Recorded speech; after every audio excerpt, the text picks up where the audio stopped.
Hello friends, welcome back to my channel. আশা করি তোমরা সবাই খুব ভালো আছো। তো আজকে আমি শীতের সবজি দিয়ে পাঁচমিশালি ভাজি করব। তার জন্য আমি এখানে গাজর সরু সরু করে কুটে নিয়েছি, ক্যাপসিকাম কুটে নিয়েছি এরকম সরু সরু করে, টমেটোটাকেও সরু সরু করে কুটে নিয়েছি, আর বিম কড়াইগুলোকে ছোট ছোট করে।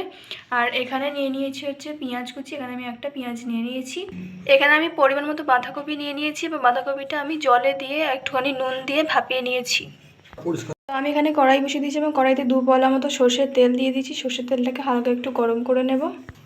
তেলটা ভালো করে গরম করে নেওয়ার পরে আমি এর মধ্যে দিয়ে দিয়েছি ছোটো চামচের 1 চামচ মতো 5 ফোড়ন আর একটা গোটা লঙ্কা, আর মাঝখান দিয়ে কেটে দিয়ে দিয়েছি। লঙ্কাগুলো দিয়েই এবার আমি এর মধ্যে দিয়ে দিচ্ছি বিম কড়াই। আর কড়াইয়ের মধ্যে অত দাগ দেখা যাচ্ছে, এর মধ্যে বাঁধাকপিটা ভাপানো হয়েছিল, তার জন্য এখানটা দাগ হয়ে গেছে কড়াইতে।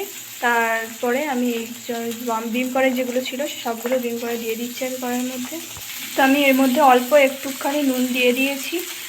তারপর আমি খুন্তি দিয়ে একটুখানি এটা নেড়ে দিচ্ছি। নেড়ে দেওয়ার পরে আমি এর মধ্যে ঢাকনা চাপা দিয়ে কিছুক্ষণ সেদ্ধ হতে দেবো। তো এবার কিছুক্ষণ পরে আমি চলে এসেছি, এবার ঢাকনাটা খুলছি। তো এটা প্রায় সেদ্ধ হয়ে গেছে। তার জন্য এবার যে বাকি যে সবজিগুলো ছিল সেই সবজিগুলো আমি এক এক করে দিয়ে দিচ্ছি। গাজর, ক্যাপসিকাম, টমেটো সবগুলোই দিয়ে দেবো, আর পেঁয়াজ কুচে রেখেছি সেটাও দিয়ে দেবো।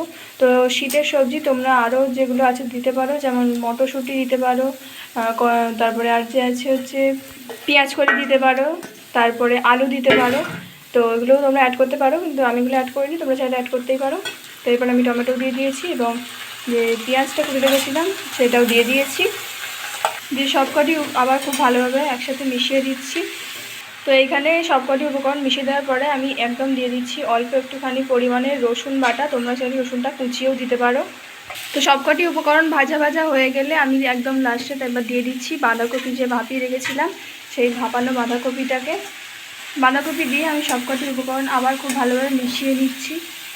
তো আমি এখানে এবার দিয়ে দিচ্ছি একটুখানি গোলমরিচ গুঁড়ো।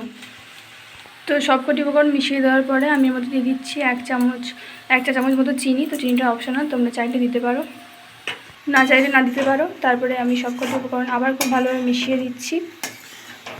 তো এবার রেসিপিটি তৈরি হয়ে গিয়েছে। এবার আমি গ্যাসের ফ্লেমটা অফ করে দেব।